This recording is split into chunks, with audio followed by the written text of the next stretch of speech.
Alléluia. Alors nous allons prendre nos Bibles par évangile, dans le livre de la Genèse, chapitre 18, du verset 10 à 15. Genèse 18, 10 à 15. Alors, il est dit, l'un d'entre eux, il s'agit on va dire, du Seigneur Dieu et des anges qui sont venus pour visiter Abraham et Sarah. Donc, l'un d'entre eux dit, je reviendrai vers toi à cette même époque, et voici Sarah, ta femme, aura un fils. Sarah écoutait à l'entrée de la tente qui était derrière lui. C'est-à-dire, Sarah était derrière lui. Pendant que lui parlait avec Abraham, Sarah était derrière lui. Abraham et Sarah étaient vieux, avancés en âge, et Sarah ne pouvait plus espérer avoir des enfants. Elle rit en elle-même, en disant, maintenant que je suis vieille, aurais-je encore des désirs? Mon Seigneur aussi est vieux. L'Éternel dit à Abraham, qui était lui devant lui, pourquoi donc Sarah qui était derrière lui a-t-elle ri en disant, est-ce que vraiment j'aurai un enfant, moi qui suis vieille? Y a-t-il rien qui soit étonnant de la part de l'Éternel? Au temps fixé, je reviendrai vers toi à cette même époque et Sarah aura un fils. Sarah mentit en disant, je n'ai pas ri, car elle eut peur. Mais il dit, au contraire, tu as ri. Amen. Raison humaine contre la parole du Christ.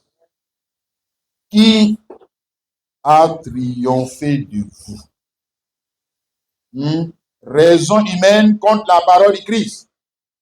Qui de la raison humaine ou de la parole du Christ a triomphé de vous? Et mon sujet c'est raison humaine contre la parole du Christ. Qui a triomphé de vous? Alléluia. Amen. D'accord. Donc, on commence par définir raison humaine. Comme toujours. Pas de quoi? De la faculté intellectuelle de juger, de comprendre ce qu'on nous dit ou ce qu'on nous montre, afin de faire ce qu'on nous dit ou ce qu'on nous montre, ou afin de ne pas faire ce qu'on nous dit ou ce qu'on nous montre. Donc, quand on parle de raison humaine, on parle de la faculté humaine de juger. De juger quoi? Ce que tu as entendu. Donc, tu vas juger en fonction de ce que tu as entendu. C'est-à-dire que ton entendement, c'est forcément un entendement qui est selon une éducation. Ou qui est selon une formation professionnelle. Ou qui est un entendement qui est forcément selon un niveau intellectuel. Parce que quand on te parle, tout le monde écoute. Mais chacun écoute selon son niveau d'instruction. Chacun écoute selon son niveau de formation. Chacun écoute selon son niveau religieux ou avec son entendement religieux. Donc, de toute manière, quand on te parle, tu vas juger la chose de ce qu'on t'a dit ou de ce qu'on te montre selon un entendement. C'est ça qu'on appelle raison humaine. Donc, c'est à partir de là que tu vas juger de ce qu'on te dit. Notamment, ici, on parle de ce que Dieu dit. De ce que Dieu dit par son prophète. Parce que Dieu ne parle pas depuis le ciel. Ok? On va le voir dans cette écriture. Il est là. Il était là devant Sarah et puis il lui parlait. Donc tu vas juger de ce que Dieu dit par son prophète ou par le pasteur. tu vas juger pour dire en toi-même, si c'est vrai ou c'est faux. En d'autres termes, tu vas juger Dieu en fonction de ton entendement pour donner raison à Dieu ou bien pour lui donner tort. Lui donner tort. Hein? C'est ça qui se passe dans ces textes de l'Écriture.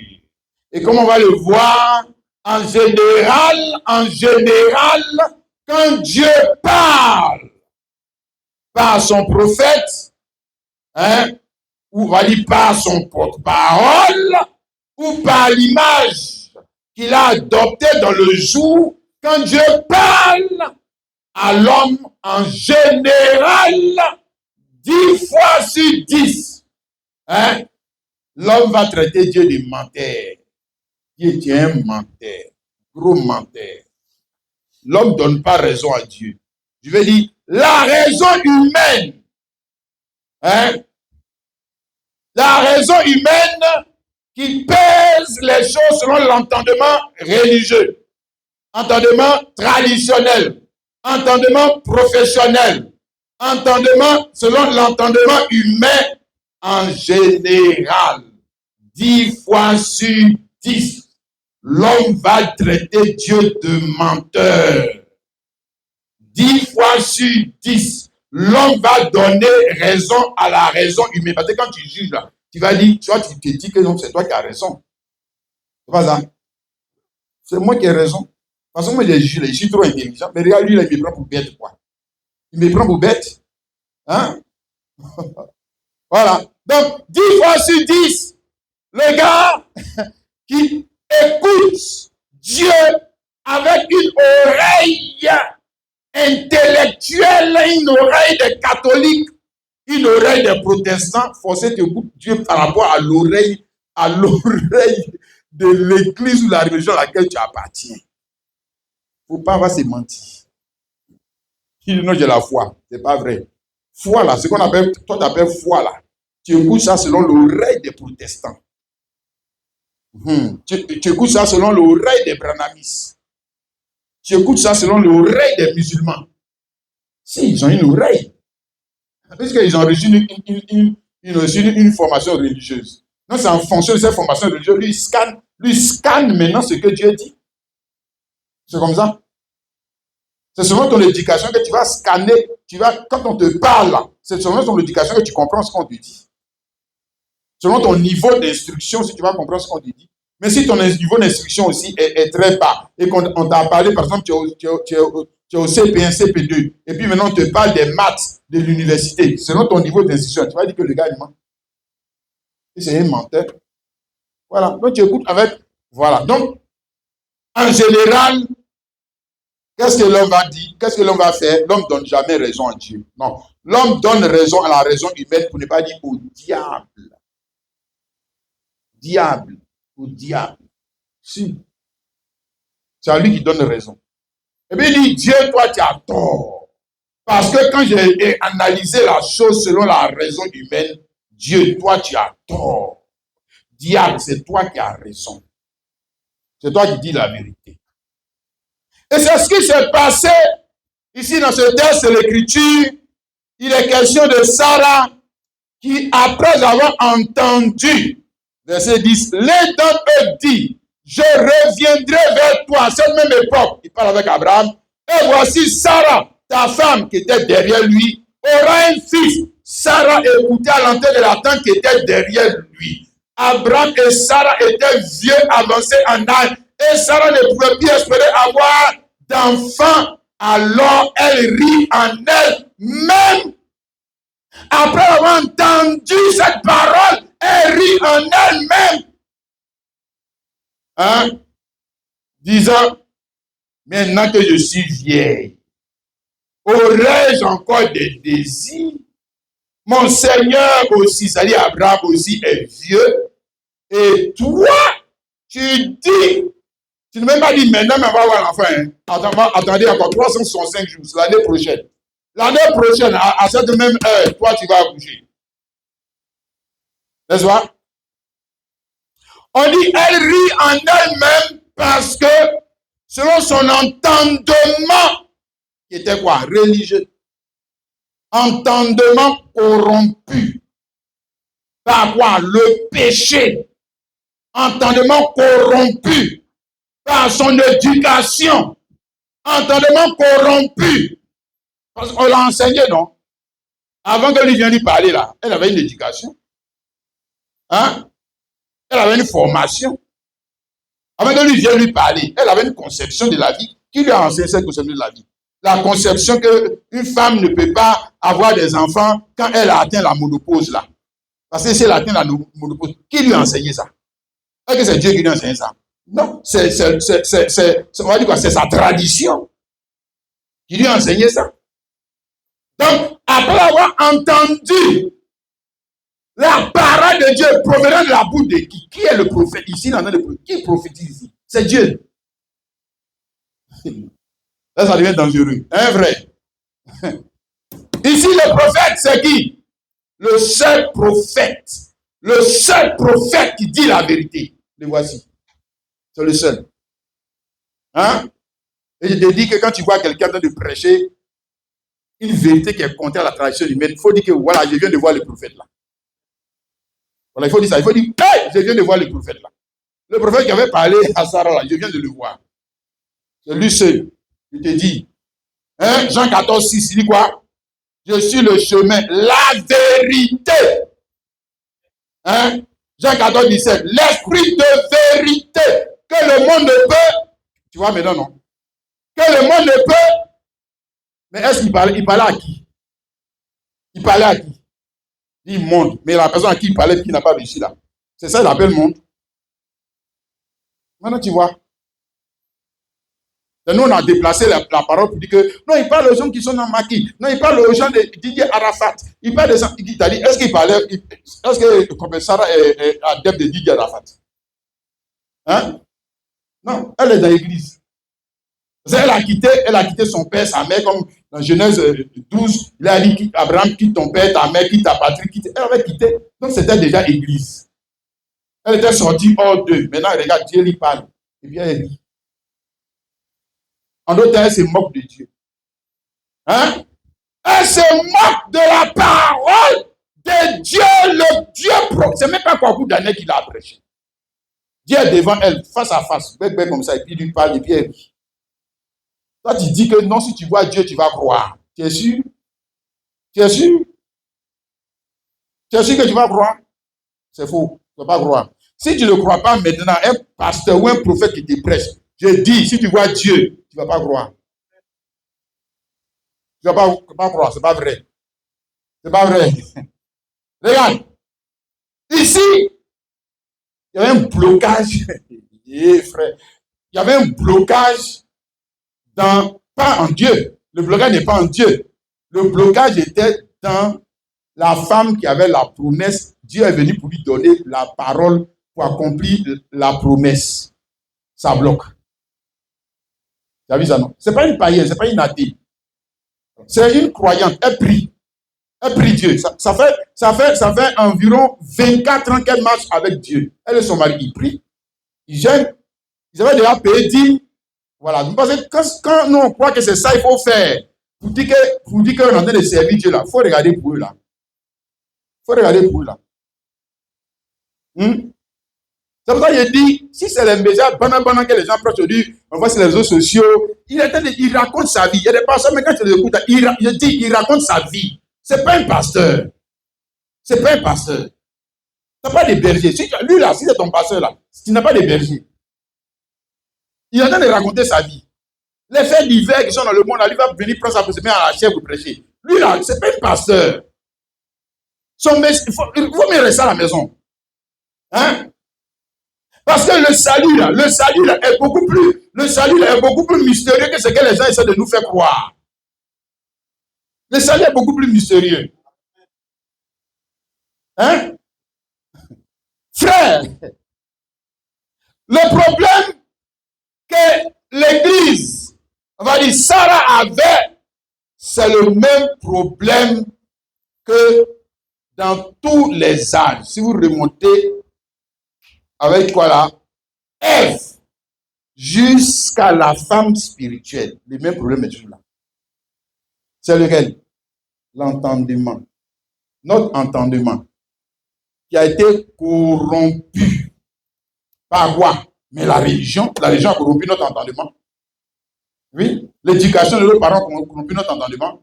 L'éducation même que ça va prendre à l'école a corrompu l'entendement. Oui. Par quoi le diable a corrompu l'homme au commencement? C'est par la parole, c'est par la parole. C'est par la parole. Hein? Ici, dans 2 Corinthiens 11, le verset 2 à 4, car je suis jaloux de vous d'une jalousie de Dieu, parce que je vous ai fiancé un seul époux pour vous présenter à Christ comme une vierge pure. Toutefois, de même que le serpent ancien séduisit Ève par sa ruse, je crains que vos pensées ne se corrompent à l'égard, se corrompent et ne se détournent de la simplicité à l'égard de Christ. Car si quelqu'un vient vous prêcher un autre Jésus, que celui que nous avons prêché, ou si vous recevez un autre esprit que celui que vous avez reçu, ou un autre évangile que celui que vous avez embrassé, vous le supportez fort bien. Donc, il est en train de faire ici une comparaison entre au commencement. La femme du commencement dit, elle a été quoi? Corrompue. Hein? On a corrompu son entendement. Hein? Ses pensées ont été corrompues. Et c'est à partir de là, tout ce qui est né d'elle aura le même raisonnement. C'est fini? On est en train de chasser des démons. Diable là, il est Diable là, il est beaucoup plus subtil que ce que tu crois. Quand tu parles de démons seulement, mais et ton entendement? Et ce que toi tu appelles intelligence, ton intelligence là. Ce que toi tu appelles intelligence là. Ça vient de qui? De Dieu. Oh. Du diable. Diable. Regarde. Ici. 2 Timothée. Chapitre 3. Le verset 8. De même que Janès et Jambres s'opposaient à Moïse, de même ces hommes s'opposent à la vérité. Voilà. Donc ces hommes s'opposent vérité. On va voir ce que ça veut dire. Vérité, ce n'est pas non. Qui a mangé la viande qui était dans la sauce? Qui a cherché ma femme? Ce n'est pas de ça on parle. On ne parle pas de ça. Bon, pour Sarah là, c'est à quelle vérité qu'elle s'est opposée? C'est à quelle vérité? Mais regarde la nature de la vérité. Et puis maintenant, prends cette vérité-là, puis prends toute la Bible, tu dois la retrouver dans toute la Bible. Et puis maintenant, ce qu'elle a dit là, le mensonge qu'elle a appelé vérité là, prends ça maintenant dans toute la Bible, tu vas voir de quoi, quand on dit diable est père du mensonge là, tu vas voir de quoi on te parle. Tu vas voir. On dit, diable est père du mensonge. Lui, croit que ça veut dire que, non, voilà, le gars il a volé l'argent, et puis il est en train de mentir. C'est de ça là dont le diable est le père. Mais si c'est ça le diable est père du mensonge là, c'est que nous tous ici là, nous sommes enfants du diable. Je te dis, c'est que nous tous ici, parce que d'une manière ou d'une autre, c'est que non, le diable, on ne parle pas des mensonges, non, on parle du mensonge qui s'oppose à quoi? La vérité. Quelle vérité? Mais la vérité qui vient de la bouche de Dieu pour le jour. C'est ça on te parle. C'est ça on dit, le diable est père du mensonge. Hein? On dit ici que Janès et Jambres, c'est-à-dire les deux machins qui se sont opposés à Moïse. Ils se sont opposés à quoi? La vérité. Est-ce que les signes ne les accompagnaient pas? Est-ce que ce n'est pas le même miracle que Moïse? La différence, c'est qu'eux, ils avaient des évangiles, c'est des menteurs. Ce qu'on a menteur là, c'est eux, les menteurs.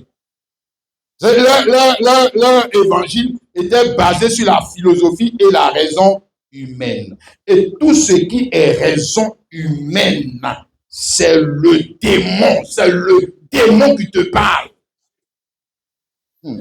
Fais attention. Non, tu es perdu dans le film. Hein? On dit ces hommes étant quoi? Corrompus d'entendement. Tu as vu maintenant, non? C'est là qu'il y a le problème. Corrompus où? Ils sont corrompus où? Mais l'entendement, c'est ça justement qui te permet de juger d'une chose si elle est bonne ou elle est mauvaise. Mais quand ton entendement est corrompu, frère, tu vas donner raison à qui? Voilà. Diable t'a eu. Est-ce qu'il a besoin de te on va dire quoi, de te bousculer? Est-ce qu'il a besoin de te tomber dessus? Non, il n'a pas besoin de tomber dessus. Il a besoin seulement de corrompre ton entendement, parce que c'est à partir de l'entendement que tu vas déterminer ta conduite, que tu vas déterminer tes choix. Mais si ton entendement est corrompu, quand Dieu lui va te parler, tu vas dire vraiment c'est menteur. Tu vas dire à Dieu, menteur. Faux prophète. C'est Dieu même qui traite les faux prophètes.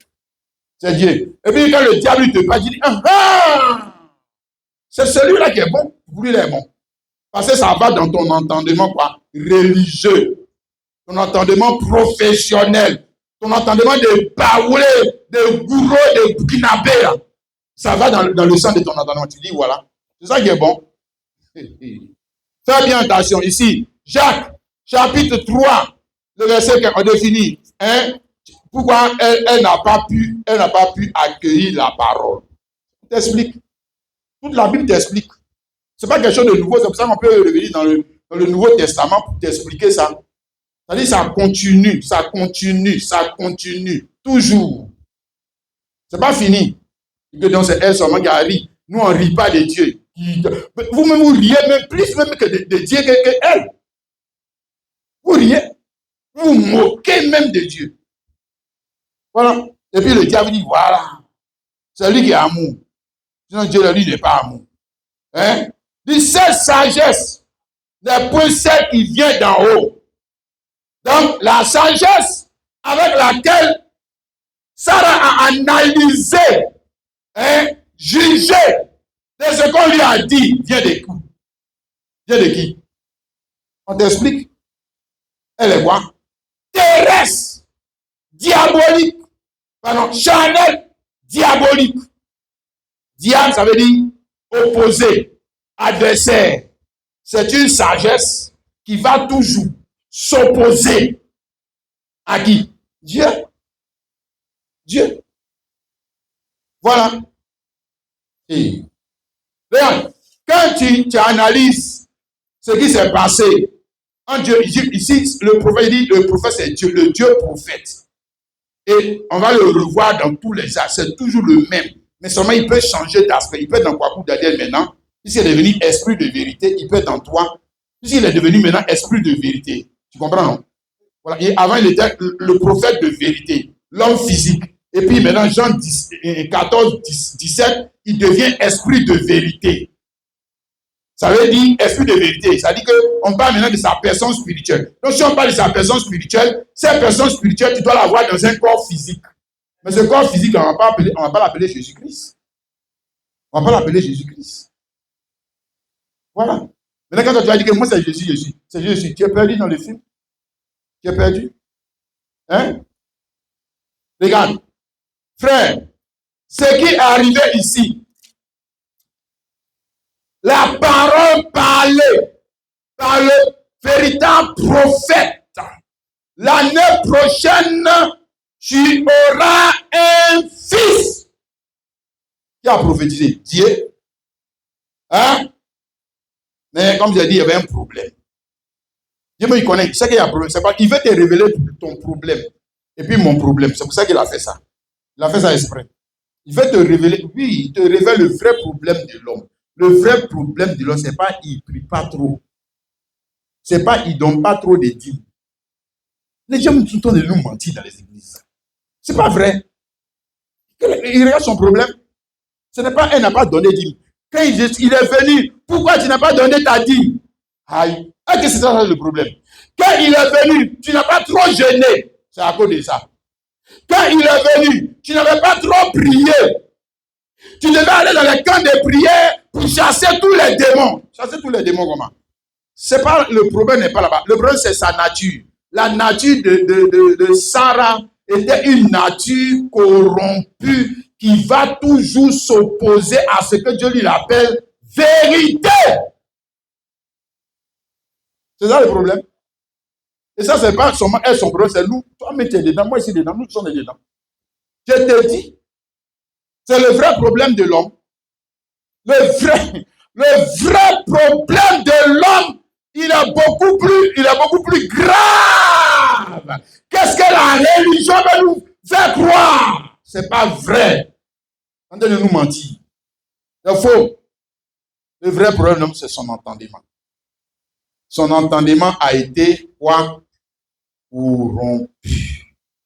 De sorte que maintenant, il voit la même chose toujours comme qui? Le diable. Il voit Dieu en diable. Voilà le problème. Hein? Alors que ici, pour réussir à faire la volonté de Dieu, il faut qu'elle accepte cette parole. Or, il y a quelque chose en elle qui repousse cette parole. Donc, on va faire comment maintenant? On va faire comment? Là, il y a un problème. La parole qu'on a dit là, il faut accepter ça. Or, toi-même là, il y a un problème en toi qui fait que la parole ne peut pas rentrer en toi. On dit le monde ne peut pas recevoir, c'est toi. C'est pas les athées, on dit c'est toi. Le monde, c'est l'entendement, on va dire quoi, naturel. Et la raison humaine, qui est un danger pour qui? Pour l'homme qui marche selon la raison humaine là, il est en danger. Il est en danger. Il dit, je suis instruit. Tu es en danger. Il faut dire, Dieu vient, il dit, je travaille à NASA, mon ami, il faut dire, Dieu, pardon, viens me sauver. Il dit que nous, notre tradition, les bourreaux là, nous avons la vraie sagesse. Il faut dire, Dieu, viens à mon secours. Quelle bonne sagesse. Quelle bonne sagesse des démons là. Toi, tu vas aller où avec ça? Tu peux faire quoi avec ça? Pour créer les avions, créer les fusées, créer les armes pour tuer les gens là. C'est ça que tu appelles sagesse. Tu appelles intelligent. Tu es intelligent. L'intelligent ne peut même pas recevoir la parole de Dieu. L'enseignement de vérité. Oh, que Dieu nous aide. Alléluia. Ici, l'apôtre Paul, en Romains chapitre 7, il a essayé d'expliquer cela. Mon frère, ma soeur, comme je dis, comme c'est tellement vrai qu'on peut trouver ça dans toute la Bible. Hein? C'est tellement vrai. Alors, quand Dieu te montre, et puis maintenant tu commences à voir les autres versets, tu les mets ensemble, tu vois que chaque moment, mon problème est grand, hein, Dieu. Hein? Mais là, mon problème est grand. Moi, j'ai pensé que c'était un problème seulement de prière. Tiens, il n'y a même pas de problème de prière dedans. J'ai pensé que c'était un problème d'offrande. Tiens, c'était même pas ça. C'est même pas un problème d'offrande seulement. Moi-même, là, j'ai un problème même pour Dieu pour te croire. Hein? Mais là, on va où avec ça? Hein? J'ai un problème pour te croire. Croire ton jugement de la situation. Parce que quand il est venu, la situation était laquelle? Elle était quoi? Monoposée. Et elle était quoi? Stérile. Toi, tu es allé dans quelle école et puis une femme monoposée, puis stérile, tu vas lui dire que l'année prochaine, elle va avoir un enfant. Toi, tu as eu une formation là. Hein? Elle, en SVD. Toi, tu es sorti de quelle SVD? Formation. Qui t'a enseigné ça? Des choses comme ça. Alors, maintenant, tu vois, c'est pas forcément ce été. Si Dieu lui vient dire, l'année prochaine, tu auras un enfant. Lui, il donne un jugement de la situation. Tu dis, non. C'est pas comme ça. Dieu, c'est pas comme ça. Cette situation-là, il y avait Colette qui avait ça. Même chose comme ça. Même chose comme pour moi là. Elle n'a pas eu d'enfant. Et puis toi, tu viens me dire que l'année prochaine, il va avoir. Ça va chez toi. Depuis que le monde est monde là, depuis quand une vieille femme comme ça a eu enfant. Toi aussi. Il ne faut pas venir nous mentir. Donc, elle a fait passer la parole de Dieu, le jugement. Ça dit ici, c'est le jugement de Dieu au scanner du jugement humain. Et puis maintenant, elle a condamné Dieu. Et puis elle s'est moquée de lui-même. Elle s'est moquée de lui. C'est pas la même chose que dans le monde d'Israël. On fait ici, on va pas dire ça. Matthieu 27 à la croix. Hein? C'est encore une autre situation. Le gars est là en train de crier, oh mon père, pourquoi Matthieu a bon dit voilà. C'est pas dire que tu es venu pour sauver les gens. Descends de la croix. Si tu descends, on va croire. Descends. Moi, c'est faux gars là. Ça là, Dieu ne l'aime pas. Parce que si Dieu l'aimait là, il n'allait pas permettre que le gars meure comme ça. Si toi-même tu avais été là, tu allais juger que le gars est dans la volonté de Dieu, ou bien tu allais juger que non, Dieu ne peut pas être dans ça. Mais tu allais passer la scène, tu allais passer ce que tu vois selon ton jugement, intellectuel et religieux. Tu vas lui dire quoi? Bravo, continue, tu es en train de nous sauver. Jamais. Il n'y a pas un à la croix qui a dit, tu es en train de nous sauver. Il n'y a pas un. Trop intellectuel. Pour comprendre. Hein? Comme ça, Paul l'a dit ici, je vais lire ça maintenant pour toi. Romains 7, verset 22 à 25. Il dit, quand je prends plaisir à la loi de Dieu selon l'homme intérieur. Mais je vois dans mes membres une loi qui lutte contre la loi de mon entendement et qui me rend captif de la loi du péché qui est dans mes membres. Misérable que je suis, qui me délivrera du corps de cette mort? Voilà le problème. Donc, c'est qu'il y a un problème. Donc, il t'explique, voilà, il dit que, hey, mais on a un problème. Il dit, mais frère, regardez vous-même, on a un gros problème. Il va me délivrer parce que comme on va voir ici, pour Sarah, pour arriver à la nouvelle naissance, parce que Sarah, en fait, est le type de quoi? De la femme qui doit arriver à la nouvelle naissance. Parce que l'enfant qui va mettre au monde là, c'est une nouvelle naissance.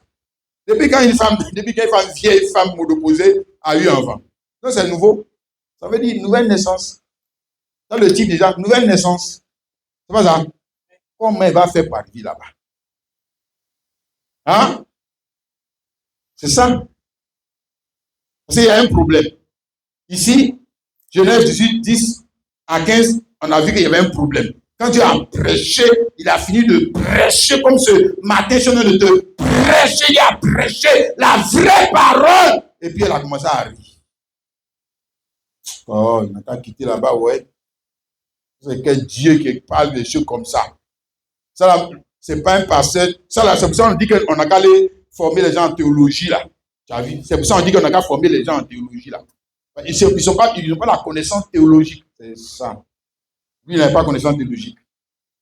Jésus-Christ, le seul qui dit la vérité. Alléluia. Donc, pour arriver, ici, Sarah, elle a le même problème que toi et moi. Donc, pour arriver à faire la volonté de Dieu, il y a des obstacles qu'elle doit surmonter. Maintenant, tu vois ça, non?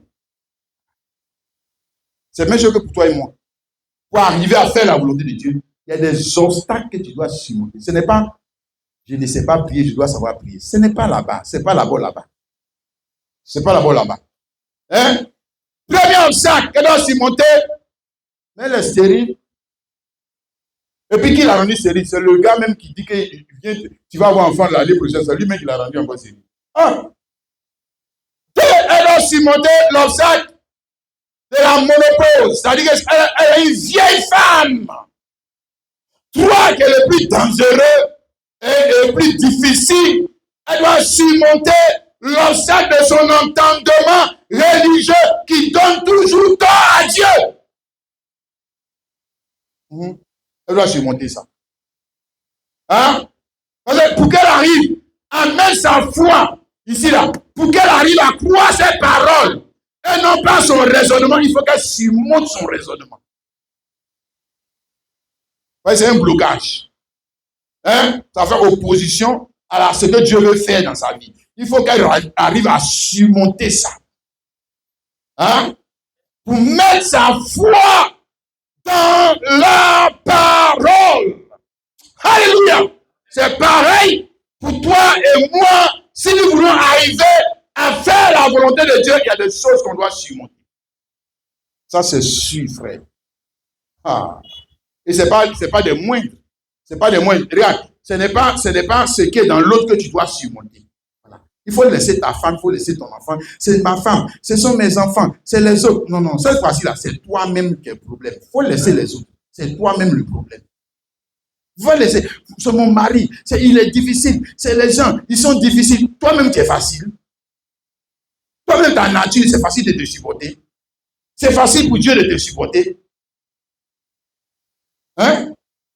Ouais, souvent, nous les hommes, on accuse tout le temps les hommes, on ne supporte pas nous-mêmes. Hein? Alléluia! J'ai dit, le problème, ce n'est pas les autres, le problème, c'est toi. C'est toi. ta nature compliquée, ta nature difficile, ta soi-disant je suis intelligent là. C'est ça qui est problème entre toi et puis Dieu. C'est ça.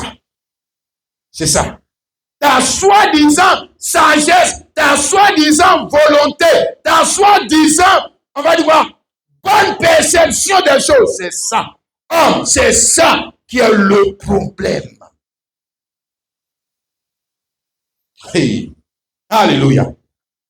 Et c'est ça qu'il faut surmonter. C'est ça, mon frère, ma soeur. Ah, oh, ça, c'était un type, n'est-ce pas? La vérité est venue ici. Galates chapitre 4, le verset 21 à 24. Paul dit, dites-moi, vous qui voulez être sous la loi, n'entendez-vous pas la loi?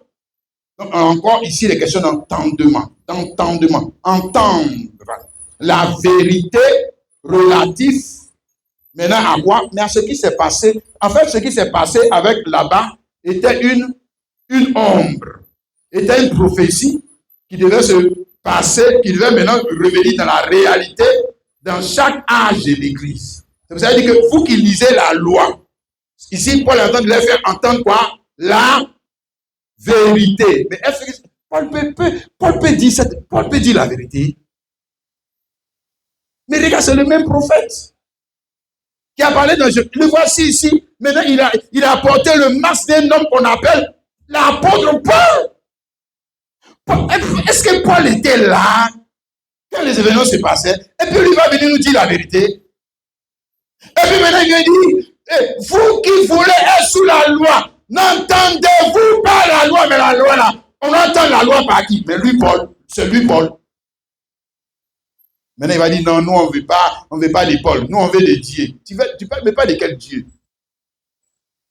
On dit, il est devenu esprit de vérité. Esprit de vérité, là, voici qui parle maintenant. Il parle maintenant, un homme, c'est Paul. Et le Paul, maintenant, il est en train de t'expliquer la vérité. Alléluia. Si ton entendement religieux, là, tu ne peux pas surmonter ça pour comprendre ces paroles, c'est que toi-même, là, tu ne vas pas arriver à ce que Dieu veut faire dans les jours. Tu ne peux pas. Tu ne peux pas.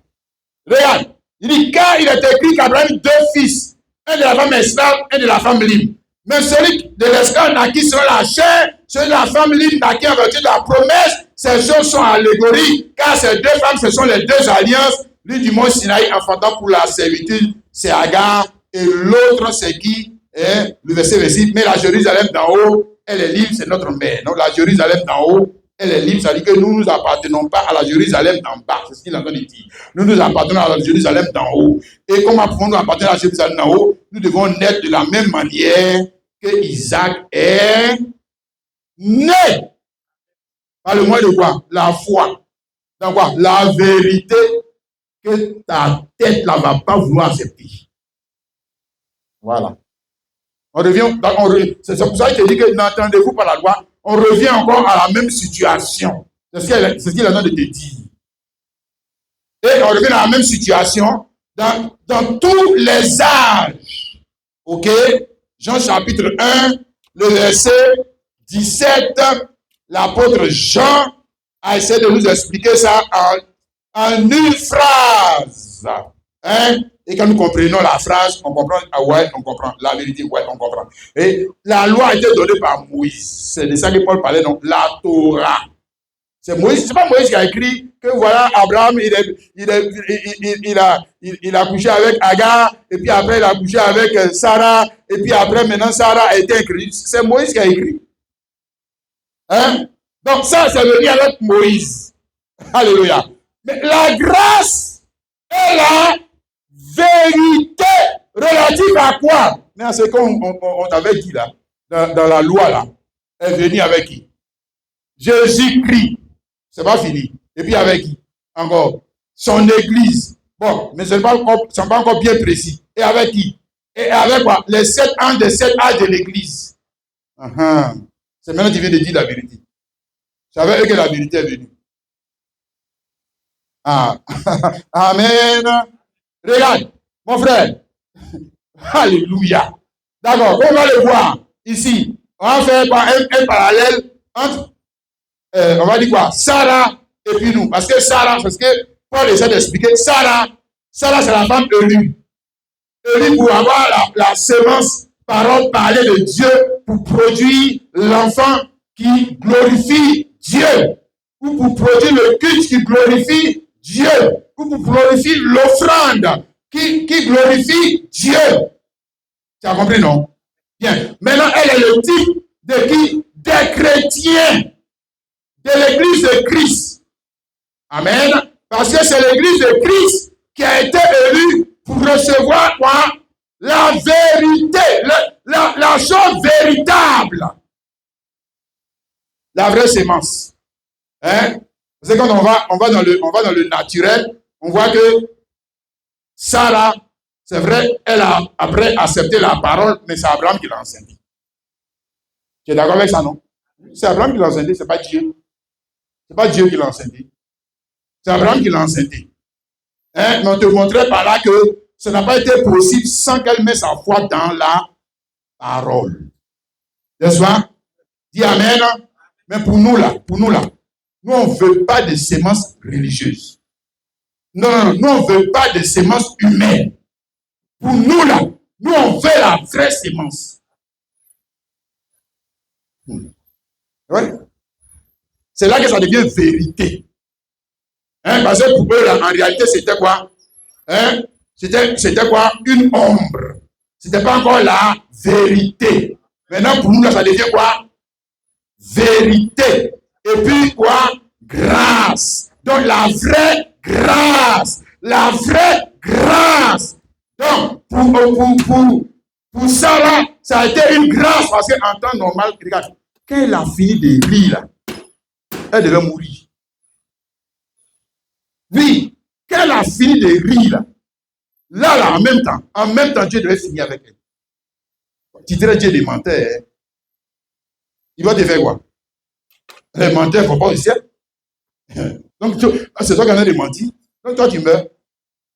Mais elle n'est pas morte. Tu dis Amen. Puis, il a fait quoi? Il a réussi à la convertir. C'est-à-dire, conversion, c'est changement de jugement, changement d'opinion.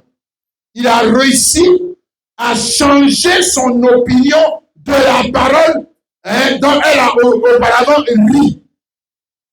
Donc, elle s'est apparemment moquée. Donc, elle a rejeté cette parole. Mais quand même, il s'est arrangé pour la convaincre de recevoir cette parole. C'est ça, on appelle comment? On appelle ça comment? Grâce. Grâce. Parce qu'en temps normal, il dit qu'il devait la tuer. Ça, c'est un. Deux, on voit qu'elle-même, naturellement, elle ne pouvait pas accepter cette parole. Donc, c'est lui qui doit s'arranger pour qu'elle accepte. C'est là qu'on appelle encore comment? Grâce. Frère, comprends ce que je dis. Alléluia. Je dis, en temps normal, la seule chose que la nature humaine peut faire, c'est de refuser la parole. C'est la seule chose que la nature humaine peut faire. Que moi, j'ai accepté la parole. Si tu l'as accepté, c'est que la grâce a été faite. Sinon, en temps normal, tu dois la rejeter. C'est ça qui est normal. Hein? Et la grâce, c'est le traitement de faveur qui est accordé à quelqu'un alors qu'il vit la même situation que les autres. C'est ça la grâce. Traitement de faveur. Lis ici. 1 Corinthiens chapitre 2, le verset 14.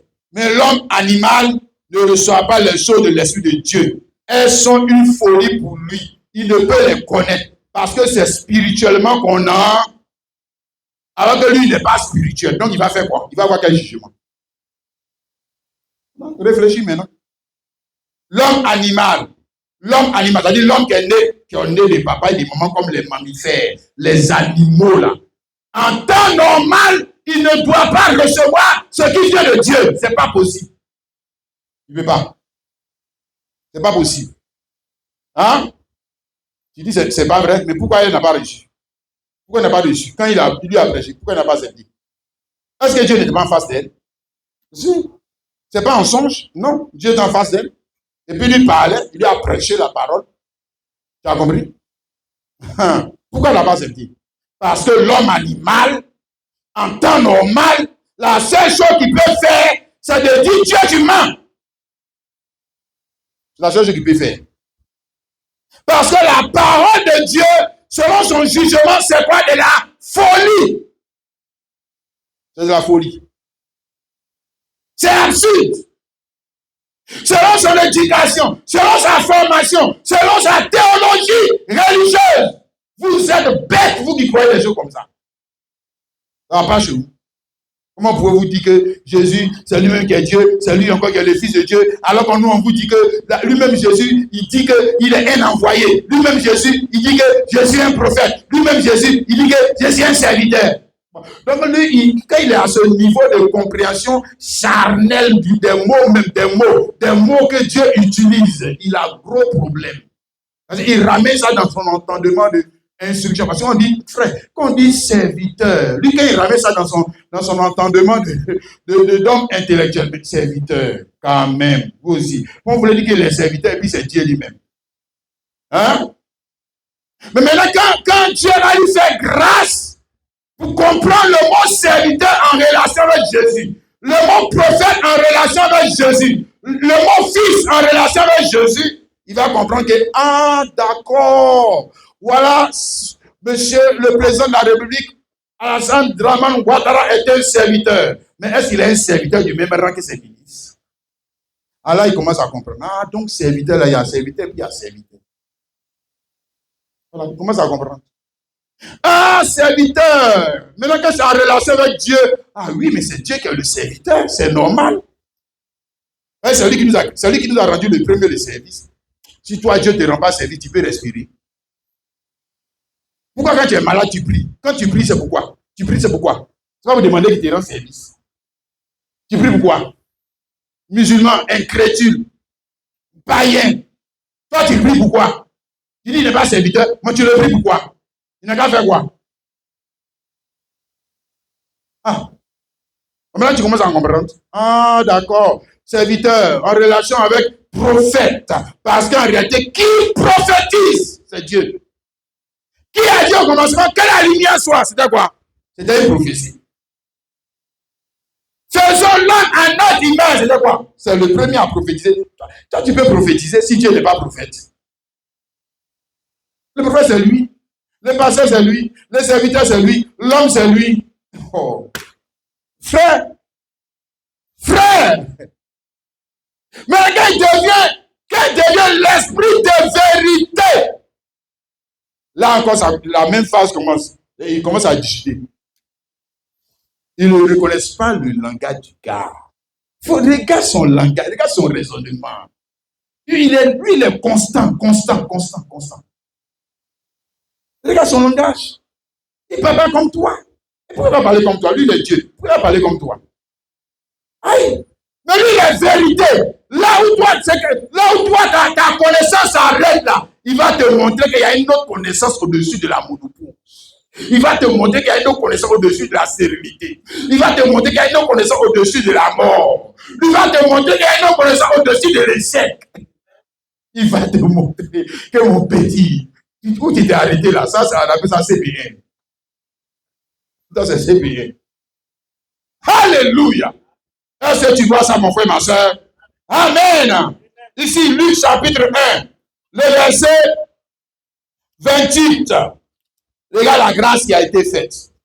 Nous avons vu ça, frère. Hein? La grâce qui a été faite à Sarah, c'est la même grâce qui a été faite à Marie. N'est-ce pas? C'est ça qu'il a dit ici. Luc 1, 28. L'un entra chez elle et dit, je te salue, toi à qui une grâce a été faite. La grâce pour faire quoi? On ne fait pas la grâce à quelqu'un pour faire ce que tout le monde fait. Ça n'a aucun sens. Ça n'a aucun sens. Pas besoin de faire la grâce pour faire ce que tu peux faire. Ah. On te fait la grâce parce que tu es arrivé là, on t'a prêché une parole que toi-même, tu ne peux pas l'accomplir. Tu ne peux pas. Tu ne peux pas. C'est de ça qu'il s'agit.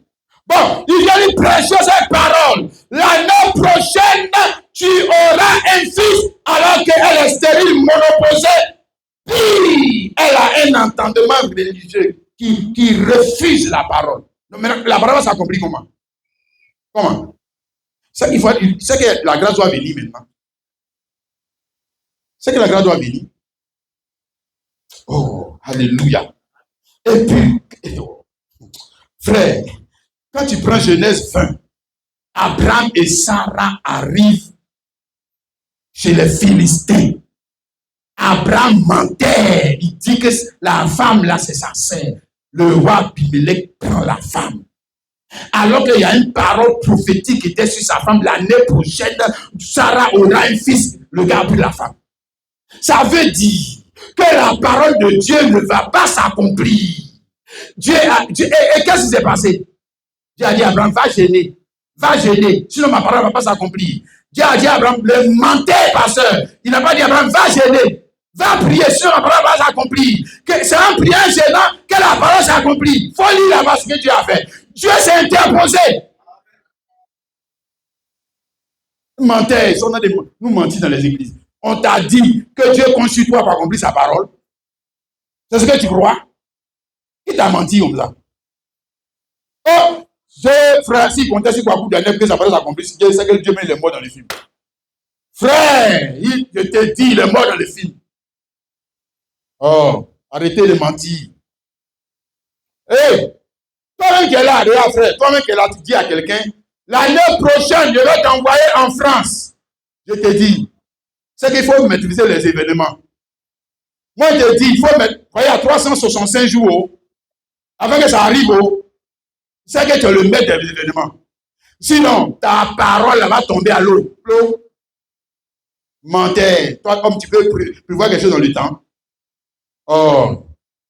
Quand on dit, il dit la vérité, parce que lui, il maîtrise le temps, il maîtrise les circonstances, c'est pour ça qu'on dit, il dit la vérité.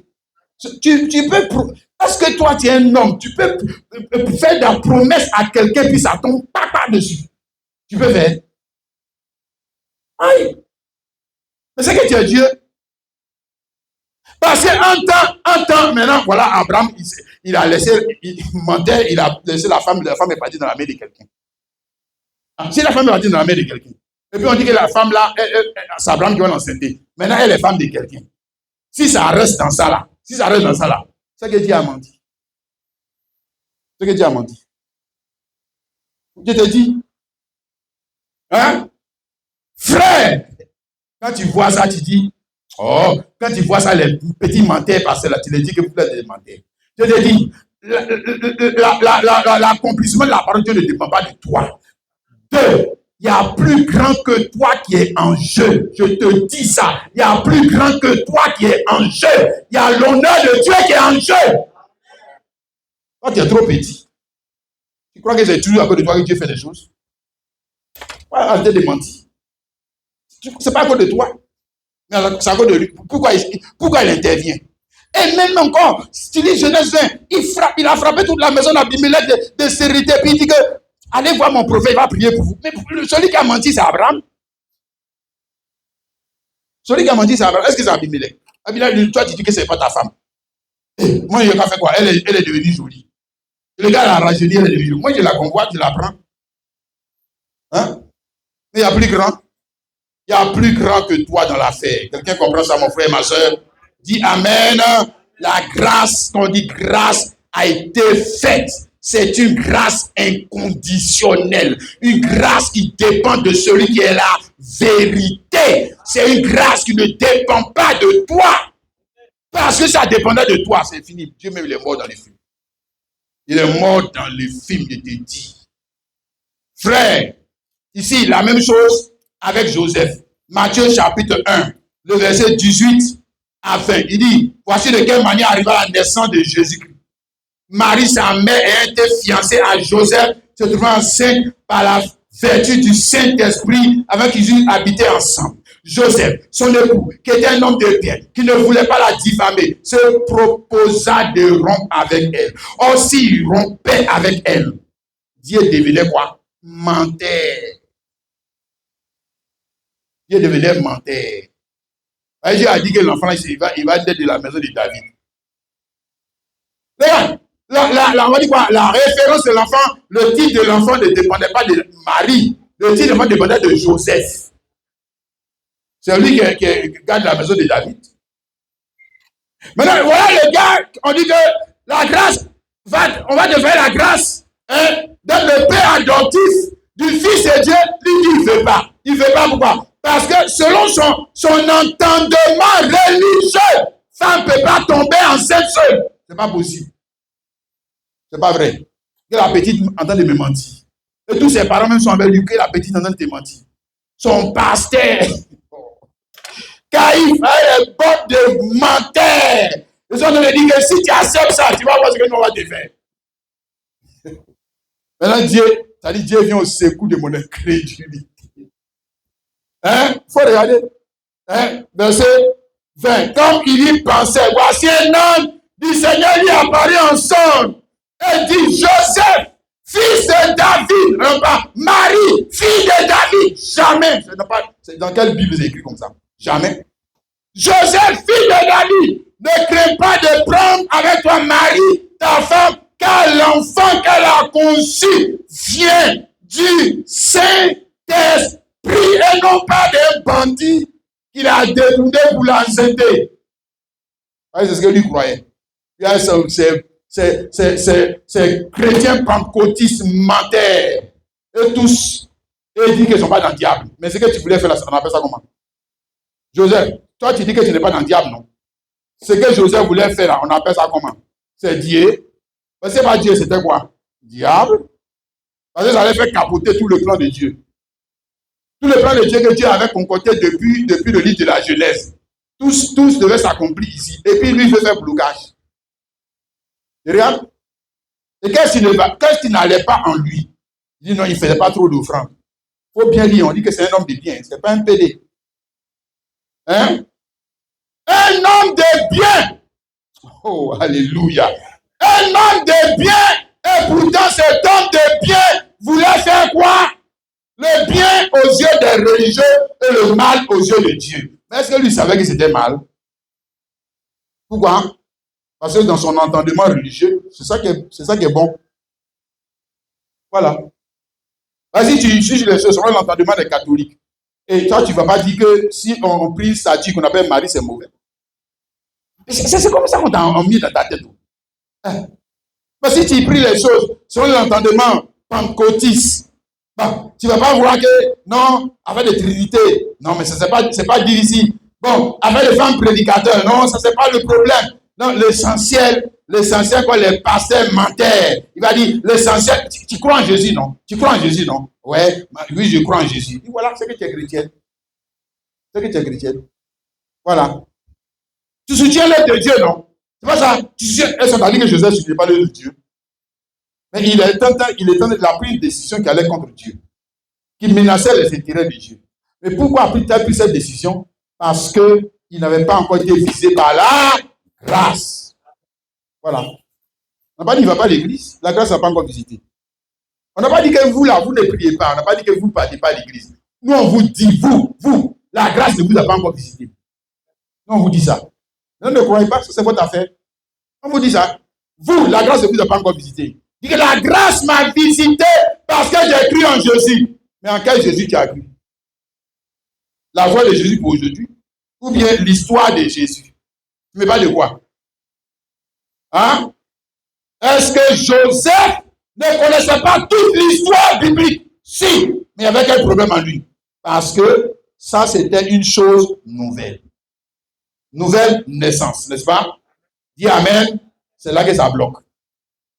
Parce que, je te dis, l'intelligence humaine a des difficultés pour faire quoi?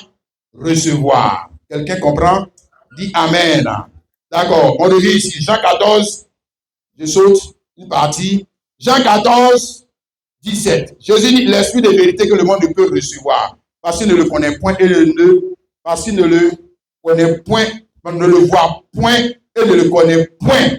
Mais vous le connaissez, car il demeure avec vous et il sera en... Alléluia! D'accord. Maintenant, on voit que ici, Jésus ne parlait pas des athées. Voilà. Qui n'a pas reçu? Qui ne l'a pas reçu? Quand il dit le monde ne peut recevoir, mais qui ne l'avait pas reçu? Ce n'est pas les Baoulés qui ne l'avaient pas reçu. Parce que je sache, il n'est pas venu prêcher ici à Diakoou, dans mon village. Et puis les gens de mon village ont dit qu'il ne le veut pas. Ah non, il était en Israël. Parce que je sache. Alors, n'est-ce pas? Donc quand il dit le monde ne peut me reçu, on commence à comprendre, mais qui l'a pas reçu? Et puis tu vas savoir de quoi il parle. Qui l'a pas accepté? Et pourquoi ne l'ont-ils pas accepté? Ici, Jean chapitre 7, le verset 24. Il dit, ne jugez pas selon l'apparence, mais jugez selon la justice. Il parlait à qui? Mais ceux qui ne l'ont pas reçu. Et qu'est-ce qui a fait qu'ils ne l'ont pas reçu? Mais leur jugement. Raison humaine. Parce qu'il a dit, ne jugez pas selon l'apparence, mais jugez selon la justice. La justice des Baboulés. La justice des catholiques. De quelle justice? Mais la justice de l'esprit. Mais comment peut-il juger les choses selon l'esprit quand ils n'ont pas l'esprit? Ils n'ont que la théologie. Ils n'ont que l'éducation. Ils n'ont que leur formation intellectuelle. Ils vont juger comment? Ils vont juger tout selon l'apparence. Et tant que la grâce ne leur sera pas faite pour recevoir, parce que pour recevoir l'esprit de vérité, je dis, ça vient avec quoi? Quelqu'un saisit la grâce. Amen. Donc, ils n'ont pas reçu cet esprit de vérité, ou n'ont pas reçu la vérité, prêchée par qui? Le même prophète. Mais tu n'es pas d'accord avec ça? C'est le prophète qui a prêché là, le juif là, c'est pas le même prophète qui a prêché à Sarah. C'est le même prophète. C'est-à-dire que c'est deux prophètes différents. C'est le même. Mais le corps, l'autre là-bas, c'est un corps immortel. La théophanie de Dieu. Ici, le corps mortel, Jésus-Christ. Alléluia. Mais toujours la même vérité, n'est-ce pas? Et la même réaction aussi. Alléluia. Maintenant, tu vois ici, avec eux, la grâce n'a pas été faite. Et c'est là le malheur. Parce que quand la grâce n'est pas faite à un homme, alors qui de la raison humaine ou de la parole de Dieu va triompher de lui? Voilà. Tu as déjà vu ça, non? Bon, là-bas avec Sarah, quand la grâce lui a été faite, il y a eu quoi? Conversion, c'est-à-dire la parole de Dieu a fini par triompher. C'est elle qui a gagné. Et quand la parole de Dieu a triomphé d'elle, elle a réussi à enfanter qui? Isaac. Parce que la parole de Dieu avait triomphé. Si son raisonnement avait triomphé, elle n'aurait jamais enfanté Isaac. Jamais. Bon, mais là, c'est arrivé sur le moment d'Israël. La grâce n'a pas été faite. Si la grâce a été faite, pourquoi ils ont refusé? Et pourquoi leur raisonnement a fini par triompher de la parole de Dieu? Regarde, quand ils n'ont pas fait la volonté de Dieu, c'est parce que leur raisonnement, leur jugement a triomphé de lui. C'est eux qui ont gagné. On va dire dans le débat là. Et quand dans le débat là, ils ont tellement menti, réussi à triompher de Dieu. Mais quand tu réussis à triompher de la parole de Dieu avec ton raisonnement, ne me dis pas que tu es béni. Tu n'es pas béni. Mais je vais dire même que tu es malheureux. Et tu ne le sais pas. Parce que, en temps normal, pour être heureux, c'est-à-dire il faut enfanter le bonheur. Et pour enfanter le bonheur, il faut recevoir la semence parole parlée de Dieu. C'est la seule semence qui peut permettre à l'homme d'enfanter le bonheur. Sinon, tu vas enfanter quoi? Toi, tu vas enfanter quoi? Avec ton raisonnement de cabri, raisonnement de poulet, raisonnement de mouton, tu vas enfanter quoi? Ce que tu n'aimes pas là, c'est ce que tu vas enfanter. Ouais. Le malheur que tu ne veux pas, c'est ça que tu vas enfanter. Hein? La chose que tu ne veux pas, c'est ça que tu vas affronter. Pourquoi? Parce qu'au départ, c'était ton raisonnement qui a réussi à l'emporter sur ce que Dieu te dit. Et tu as cru que tu avais raison. Comme les Juifs ont pensé qu'ils avaient raison. Comme on va dire encore qui, Joseph a pensé qu'il avait raison, heureusement, que la grâce l'a été faite. Comme tous les hommes qui vont faire quoi? Qui vont combattre Dieu parce qu'ils ont raison. Mais avec ta raison là, tu iras en enfer. Avec ta raison. Avec ton bon sens. Oh, que Dieu nous aide. Alléluia. Matthieu chapitre 13. Regarde ce que Matthieu nous dit ici.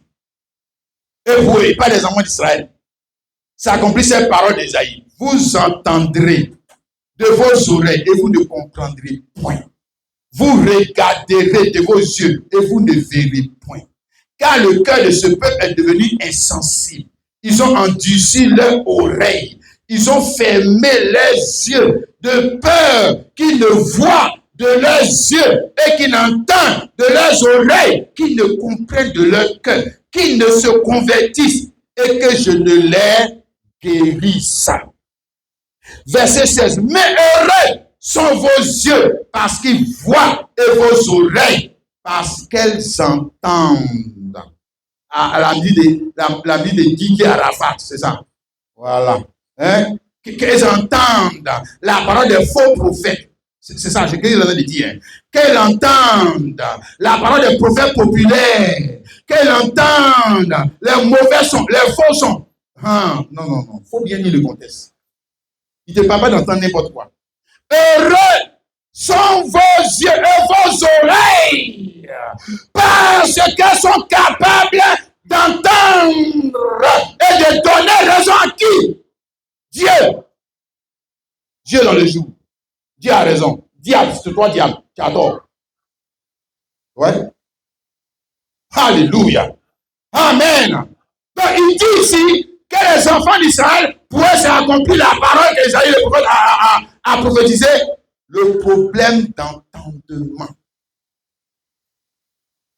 Quand Abraham a entendu ce que Jésus a prêché, ils ont dit que c'est un faux prophète, c'est un menteur. Hein? Ils ne sont pas convertis. Conversion, c'est le changement d'opinion. C'est le fait que la parole de Dieu finit par triompher de moi, mes opinions. C'est ça la conversion. Le jugement de Dieu finit par triompher de mon jugement. Les sentiments qui étaient en Dieu finissent par triompher de mes sentiments. La volonté qui était en Dieu finit par triompher de moi, ma volonté. La raison qui était en Dieu finit par triompher de moi, ma raison. Je ne m'aligne plus sur ma raison. Je laisse pour moi de côté, pour m'aligner sur Dieu. Parce que je dis, Dieu, c'est toi qui as raison. Moi, je n'ai pas raison. Tu vois, c'est ça qu'on appelle conversion. Et la conversion conduit ici à avoir la guérison. Guérison de quoi? De quoi? De la nature. Pécheresse de l'entendement humain qui est ton problème, qui fait que pour Dieu, tu es un gros malade. Qui ne le sait pas. Tu as un gros problème que tu ne sais pas. Qui ne se convainc et que je les guérisse. Mais il les a guéris de quoi? Maintenant, ceux qui étaient heureux, là, eux, les a guéris de quoi? C'était des aveugles? Non. Hein? Non, il les a guéris de la raison humaine qui donne toujours tort à Dieu. Il les a guéris de ça. Il les a guéris sur cette délivrés. Et dans le mot délivrance, dans le mot shalom, ça veut dire grâce, dans lequel nous avons quoi? Le salut. Le salut. Parce qu'il nous a délivrés de ce mauvais raisonnement, jugement qu'on nous avait donné de lui, de Dieu. Maintenant, il est venu nous délivrer pour que dans chaque situation, nous ayons le même jugement que qui? Le Seigneur Dieu. Alléluia! qui parle par qui? Pas depuis le ciel, qui parle par son prophète. Tu es d'accord avec ça? Oui. Aïe. Toi aussi. Il te parle par quel moyen? Puisqu'il est l'esprit de vérité. C'est par quel moyen il va te parler? Quand même, sois sérieux. Hein? Le frère. Et Romains chapitre 3, le verset 4. Romains 3, 4. Il dit ici, loin de là, que Dieu au contraire soit reconnu pour vrai. Alléluia. Est-ce que c'est ça que tu arrives à faire? Que Dieu au contraire soit reconnu pour vrai. Si tu as l'esprit de Dieu dans chaque âge, Dieu sera reconnu pour vrai par qui? Par qui? Dis, j'ai le Saint-Esprit. Ils m'ont dit, bon d'accord, viens nous montrer comment Dieu a raison. Ou bien viens défendre la raison de Dieu.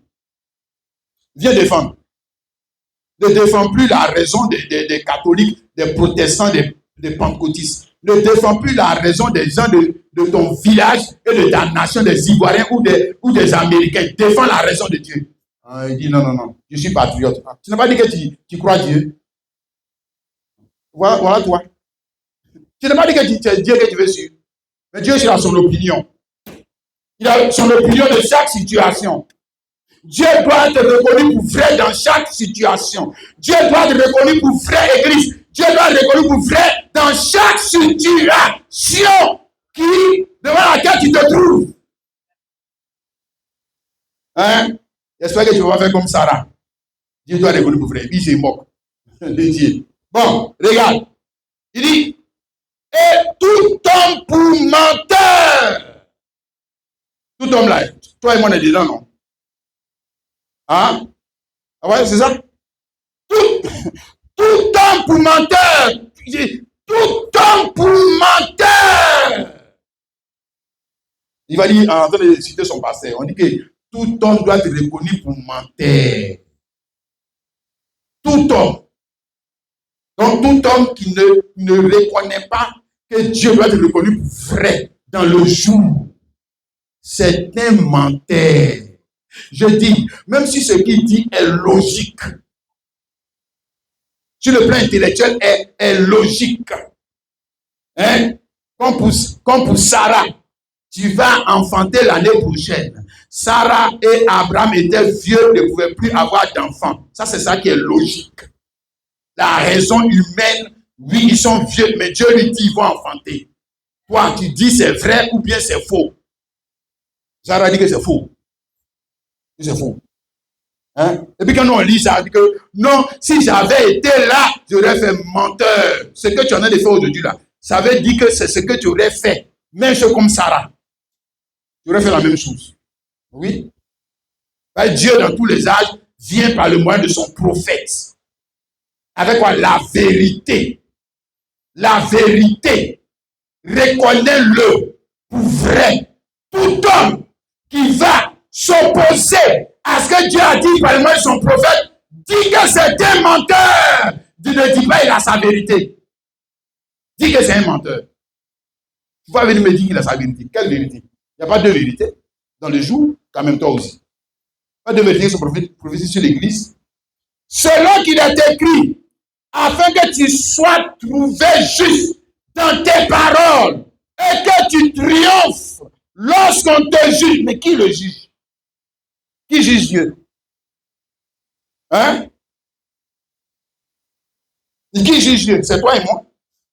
Si tu ne sais pas ça, tu n'as pas vu pour ça là. Quand Dieu finit de parler, maintenant tu dois juger si c'est vrai ou faux. C'est toi qui le juges. Tu n'as pas dit que la grâce t'a été faite. Quand la grâce t'a été faite, c'est ce qu'il est en train de te dire ici. Hein? Afin que tu sois trouvé juste dans tes paroles et que tu triomphes. Tu triomphes de qui? De Kwaku Daniel. Tu triomphes de qui? Celui à qui la grâce a été faite là. Dieu, tu vas, ton avis, ton jugement va triompher de la vie de cet homme. Et l'homme là, il va dire que toi tu es vrai. Il sera même prêt à aller mourir pour ce que tu lui as dit. Il sera prêt. Parce qu'il dit que c'est vrai. Il a dit que vraiment c'est une bête là. Affaire de Dieu là, lui. Nous on fait ça doucement. Et ils sont toujours dedans. Affaire de Dieu. Voilà, lui il raisonne comme toi. Affaire de Dieu, on ne fait pas ça trop. On ne peut pas donner sa vie pour ça. Quoi? On peut donner sa vie pour ça. Pour faire quoi? On ne peut pas donner son argent. On ne peut pas donner son temps pour ça. Non, on ne peut pas faire des choses comme ça. Affaire des dieux, là, ça, c'est des choses qu'on fait dans le cœur. Menteur. C'est lui qui a parler comme ça. C'est qu'il n'est pas d'accord que Dieu, c'est Dieu qui a raison. Et il n'est même pas d'accord pour défendre le principe de Dieu devant les menteurs. Il n'est pas d'accord. Et je suis sûr que si lui était à la place de Noé et qu'on lui dit, regarde, il va pleuvoir, hein. Il va bâtir là, il va aller demander aux grands bâtisseurs des bateaux, aux grands théologiens. Grand théologien, il y avait quelqu'un qui m'a parlé là-bas, il dit qu'il va pleuvoir. Dieu, le grand théologien m'a dit que tu es bête. Depuis qu'on est sur la terre, est-ce que tu as vu qu'il a plu? Depuis qu'on est sur la terre, est-ce que tu as vu qu'il a plu? Le grand météorologue, le gars de la météo, qu'est-ce que tu penses de ça? C'est des bêtises. Jamais il n'est plus sur la terre. Toi, tu aurais dit que c'est la vérité. Tu serais allé défendre cette idée. Tu serais allé faire débat avec les gens. Je leur dis, ils vont se moquer de moi. Ah. C'est ça? Parce que quand tu vas, on va y arriver. Quand tu vas prendre pour Dieu, là, on va te moquer de toi. Je te dis, Dieu lui-même ici, Genèse 18, on a vu, Sarah s'est moquée de lui. C'est-à-dire, quand tu vas accepter ces paroles-là, on va se moquer de toi. Parce que ce n'est pas raisonnable. Hein? C'est pas raisonnable. Non. Regarde mon frère, ma soeur. Tu comprends ce qu'on essaie de dire? Amen. Philippiens chapitre 2, le verset 5. Il dit ici, l'apôtre Paul, qu'il y a le mystère de Dieu et en vous les sentiments qui étaient en Jésus-Christ. Tu vois? Ayez en vous l'esprit de vérité. Donc, l'esprit de vérité vient avec les sentiments. Sentiments, c'est quoi? Faculté de connaître, juger, comprendre. Maintenant, on dit, regarde, chrétien, il faut avoir en toi les sentiments qui étaient en Jésus. En d'autres termes, ça veut dire, il faut laisser les sentiments qui étaient en Jésus venir triompher de tes sentiments. C'est ce que ça veut dire. C'est ce que ça veut dire. Parce qu'au départ, toi, tu avais les mêmes sentiments que tous les hommes. Car tu es né comment? Tu es né comme eux tous. On est né tous de la même manière. Donc, on est né tous de la même manière. On a hérité des mêmes sentiments. C'est-à-dire que devant chaque situation, nous irons tous dans la même direction que tout le monde va. Nous allons comprendre comme tout le monde comprend. Nous allons juger comme tout le monde juge. Mais tu ne fais rien d'extraordinaire. Quand les gens font ça, et moi, il me vient me dire qu'il est converti. Mais tu te mens toi-même.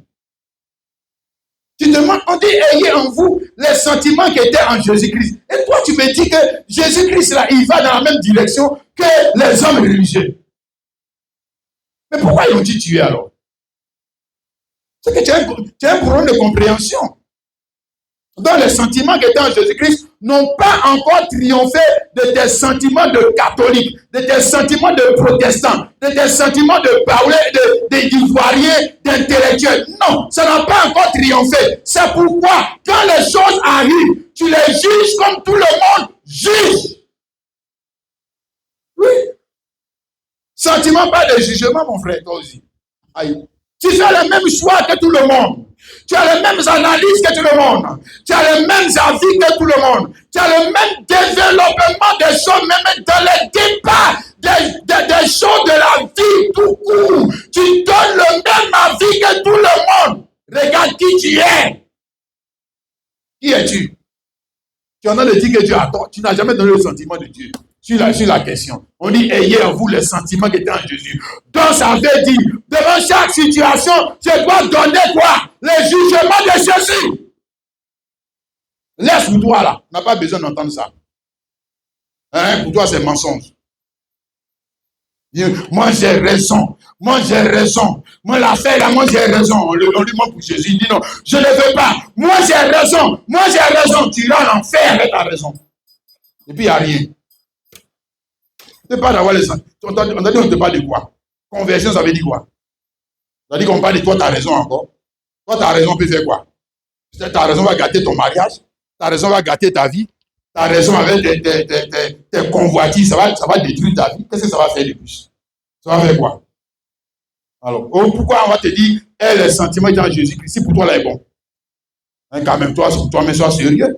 Et pourquoi Jésus-Christ, après avoir être mort, ressuscité, pourquoi il envoie son esprit? Pourquoi il dit que je suis esprit de vérité? Le monde ne peut pas le recevoir, mais vous allez le recevoir. Pourquoi il envoie l'esprit de vérité en toi? si toi, ton esprit là, c'est le bon esprit. Si pour toi, il est bon. Pourquoi il y a un esprit en toi? Si toi, ton jugement est bon, pourquoi il y a un esprit en toi? C'est parce que pour toi, là, je te dis, à la base, a déjà été corrompu par Satan. Toi, tu vas aller te battre contre Satan avec les idées de Satan. Tu vas le vaincre. Quand même, sois sérieux. La seule manière de le vaincre, c'est de le vaincre avec les idées de quelqu'un d'autre. Celui qui l'a vaincu, Jésus-Christ. Comprends ça? Amen. Maintenant, regarde ce que j'essaie de te montrer. Ici, Romains chapitre 9. Romains chapitre 9, le verset 6 à 9. Ce n'est point à dire que la parole de Dieu soit de rester sans effet, car tous ceux qui descendent d'Israël ne sont pas Israël. Et pour la pensée d'Abraham ne sont pas tous ses enfants. Mais il est dit en Isaac sera nommé pour toi une postérité, c'est-à-dire ce n'est pas les enfants de la chair qui sont enfants de Dieu. Donc ce n'est pas les enfants de la chair, ça veut dire quoi? De la raison humaine, les enfants de la sémence humaine. Que toi, tes enfants là, ta raison humaine qui a dit que tu allais prendre ta femme et puis tu as enceinte et puis tu as eu des enfants. Ce n'est pas comme ça qu'on devient enfant de Dieu. On ne devient pas enfant de Dieu avec la sémence humaine. Jamais. Jamais. C'est ça qui t'explique. Ce n'est pas possible. Donc, ça veut dire, comment on va faire? Donc, du coup, ça veut dire qu'on a problème. On va faire comme pour devenir enfant de Dieu. Et Dieu lui-même, il a un problème parce qu'il dit que il va faire de nous ses enfants. Il va faire de nous ses enfants comment? Comment? Alors qu'il te dit déjà que toi, ta sémence ne peut pas produire des enfants que lui, il aime. Ce n'est pas possible. Toi, ta sémence ne peut pas produire la louange que lui, il aime. Toi, ta sémence ne peut pas produire l'offrande que lui, il aime. Arrêtez de nous mentir. C'est pas vrai. C'est pas possible. Regarde. Et il t'explique maintenant. Ce pas les enfants de la chair, ils sont enfants de Dieu. Ce sont les enfants de la promesse. Ce sont les enfants de la promesse qui sont regardés comme la postérité. Voici en effet la parole de la promesse. Je reviendrai à cette même époque et Sarah aura un fils. Et ça, maintenant dans le Nouveau Testament. Ou là-bas, là. Là-bas, c'est-à-dire, Paul est en train de te montrer maintenant la vérité. Ce qui s'est passé là-bas, là. On te explique maintenant le fond de la pensée de Dieu. Ça dépasse Isaac. Ça dépasse Isaac. Hein? Alléluia! Il est en train de te montrer que de la même manière que Sarah n'a pas pu rendre le culte, le service que Dieu attendait d'elle sans que Dieu ne lui vienne en aide. Ça n'a pas été possible. Il fallait que Dieu lui vienne au secours. Et c'est pour ça que Dieu est devenu quoi? Lui-même le prophète. Voilà. Pour lui rendre le service. Parce que je te dis, qui rend service à qui en réalité? C'est Dieu qui nous rend service. C'est lui. Il nous rend service par le moyen de qui? Comme ce matin, il te rend service. Tu ne sais pas. Voilà. Ce matin, c'est Dieu qui te rend le service. La prédication, là, qui en a de prêcher? Il disait quoi pour Daniel? Tu vois? Tu ne vois pas le service de Dieu. Ministère, là, le papa de Kwaku Daniel avec sa maman, ils peuvent produire ce ministère. Ils peuvent. Kwaku Daniel lui-même, avec toute son intelligence, il peut produire ce ministère. Il peut rentrer dans la parole de Dieu. Il peut. Avec sa raison. Si tu me dis oui, c'est que toi-même tu as un problème. C'est que tu as un problème, mon frère. Ce n'est pas possible. Donc, il parle ici de ce qui s'est passé avec Sarah. Et dans ce qui s'est passé avec Sarah, je t'explique que ça s'est passé dans tous les âges. Pour que l'homme puisse rendre le service que Dieu attendait de l'homme, regarde dans tous les âges qui est venu. C'était Dieu lui-même qui venait. Chaque fois, c'est Dieu lui-même qui vient. Ah, comment on peut passer à côté de ça? Les religieux menteurs qui sont dans nos églises là. Et pas à côté de ça. Hey! Lui-même est venu avec Sarah. Lui-même, il dit ici, je reviendrai. Or, quand il parlait à Sarah, il ne parlait pas seulement pour Sarah, il parlait aux églises de tous les âges. Chaque fois, quand vous serez bloqué là, je reviendrai. Oui, quand tu seras bloqué là, je reviendrai. Quand tu seras bloqué, quand moi-même Dieu, je vais te conduire dans la stérilité et la monopause. En d'autres termes, quand moi Dieu, je vais te conduire dans le blocage, je reviendrai. Je reviendrai. Alléluia. Église, arrivé un moment où tu seras bloqué. Ne t'en fais pas, il a promis revenir. Il a promis revenir. C'est ça, mon frère, ma soeur. D'ailleurs, qu'est-ce que nous attendons? Qu'est-ce que nous attendons aujourd'hui même encore? Ce n'est pas son retour. Voilà. Il a promis revenir. Amen. Alléluia. Il a promis revenir dans chaque âge de l'église. Alléluia. Et dans ce cas d'église, il est revenu par le moyen du 7e ange, n'est-ce pas?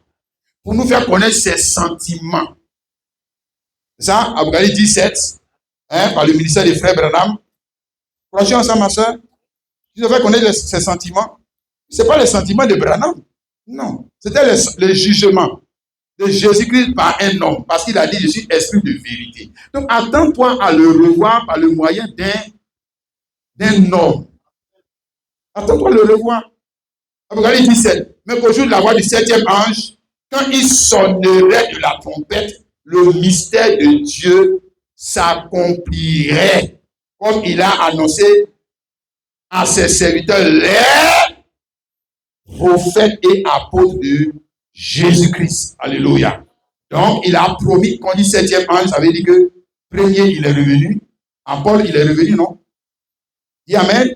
Pour nous faire connaître ses sentiments concernant, nous avons vu là, Galates 2, 21, ce qui s'est passé avec Abraham et les deux femmes là. C'est là où on nous fait connaître les sentiments de Jésus-Christ. Dans chaque âge, crois-tu en ça, mon frère, ma soeur? Amen. Dans chaque âge, il revient. Oh, quelqu'un dit Amen. C'est lui qui est revenu. Oh, alléluia. Ici, Jean chapitre 15, il a dit, le verset 5, je suis le cep, vous êtes les samans, celui qui demeure en moi et en qui je demeure, porte beaucoup de fruits, car sans moi, vous ne pouvez rien faire. Hein? Maintenant, tu vois, non, il n'a pas dit que tu ne peux pas gagner travail. Il ne faut pas ramener ça dans les jours banane. Lis bien le contexte. Souvent dit, il ne peut rien faire. Il ne peut rien faire. Il faut regarder les gens du monde là, si c'est ne marie pas. Sans moi, vous ne pouvez rien faire. Il faut bien regarder ce que lui dit. Il ne faut pas envoyer ça ailleurs. Il sait de quoi il parle. Voilà. Verset 8. Si vous portez beaucoup de fruits, c'est ainsi que mon Père sera glorifié et que vous serez mes disciples. Voilà ce que vous ne pouvez rien faire sans lui. Voilà ça. Portez le fruit qui glorifie le Père. Et tu vas passer par où pour lui rendre ses services. Hein? Marie, la mère de notre Seigneur Jésus-Christ, comment a-t-elle pu porter ce fruit sans lui? Sans lui? C'est sans lui qu'elle a fait. Élisabeth, la mère de Jean-Baptiste, est-ce qu'elle a pu mettre au monde Jean-Baptiste sans lui? Non. Regarde, oh, frère, maintenant l'église, les états de la fin disent que non. Si on apprend le grec, si on apprend l'hébreu, si on apprend la théologie, on va réussir à lui donner le fruit. Comment? Sans lui. Sans celui qui est le porteur de la sémence. Parce que si on parle de fruit, on parle de sémence. Avant qu'il y ait fruit, il faut qu'il y ait sémence. Mais quelle sémence? Sa sémence. C'est sa sémence. Il ne parle pas de toi, ta sémence. Il parle de lui, sa sémence. Comment tu vas avoir sa sémence sans lui? Toi, tu es la femme. Tu dois lui donner son enfant. Voilà, toi-même, tu es marié dans le naturel. Tu dois donner l'enfant du monsieur là, au monsieur. Et puis, sans lui, tu vas lui donner un enfant. Et les pasteurs menteurs sont dans lesquels on doit nous mentir. Que oui, c'est possible. Comment? Sans lui. Mais surtout, sans le plan qu'il a établi pour nous donner cet enfant. Parlez-moi du 7e année, vous allez entendre encore ma voix. Ici, Apocalypse chapitre 3, le verset 22. Que celui qui a des oreilles entend ce que l'Esprit dit aux églises. C'est pas ça. Donc, il est toujours question de quoi? D'entendement. Est-ce qu'on peut dire à quand même, non frère, est-ce qu'on peut dire à quelqu'un que celui qui a des oreilles entend ce que l'Esprit dit aux églises? Si les gens n'ont pas un problème d'entendement. C'est qu'il y a un problème d'entendement. C'est pour ça qu'on dit que celui qui a des oreilles entend ce que l'Esprit dit aux églises. En temps normal, on ne doit pas dire ça à un chrétien. Est-ce que tu as des oreilles pour entendre Jésus-Christ? En temps normal, tu ne peux pas te dire ça. Quoi. Ça, c'est aux païens, on doit dire ça. Toi, est-ce que tu as des oreilles pour comprendre Jésus-Christ? Maintenant, on dit que celui qui a des oreilles entend ce que l'Esprit dit aux églises. Ça veut dire que dans ce temps-là, les églises ont une oreille corrompue. C'est ce que ça veut dire. Par quoi? Leur doctrine de démon, qu'ils appellent bonne doctrine. Le démon les a corrompus. Ça revenu encore. On revient toujours. C'est-à-dire que c'est un cycle. On repart. Devant, on revient encore à la même situation. On va devant, on revient encore dans la même situation. Et pourquoi revenir dans la même situation? Parce que Jésus-Christ, dans chaque âge, doit être le sauveur de cette église. Mais cette fois-ci, il vient par le moyen de son ange pour nous apporter la sémence. Et c'est une grâce pour avoir des oreilles pour entendre. Comme il a dit, si tu entends ce que tu es heureux, si tu vois ce que tu es heureux, mais qui t'a rendu heureux? Qui t'a rendu heureux? Parce qu'en temps normal, tu dois raisonner comme les autres. En temps normal, tu dois réagir comme Sarah a réagi. Mais quand tu ne réagis pas comme ça, et puis tu laisses la parole. Oh, alléluia. Tu laisses la parole dans le conflit entre ta raison et la parole. Quand la parole finit par avoir le dessus sur toi, tu es heureux. Tu es heureux. Tu dis, ouais, je fais partie des gens là aussi. Sinon, en temps normal, c'est pas possible. C'est toi qui dois gagner. C'est toi qui dois gagner. Je te dis, si, tu dois gagner. Toi qui as la raison. Tu as la raison. C'est pas toi qui as la raison. Lui, il a la parole. Toi, tu as la raison. Donc, c'est toi qui gagne. En temps normal, c'est toi qui dois gagner. Tu vas tellement bien mentir dans l'affaire là qu'on va dire que tu as raison. C'est pas comme ça. Ouais. C'est comme ça, mais les hommes charnels, ils font. Il sait que c'est lui. Mais il va tellement bien mentir dans l'affaire là. Le gars même qui est qu'on va dire quoi, innocent, c'est lui qui est le coupable.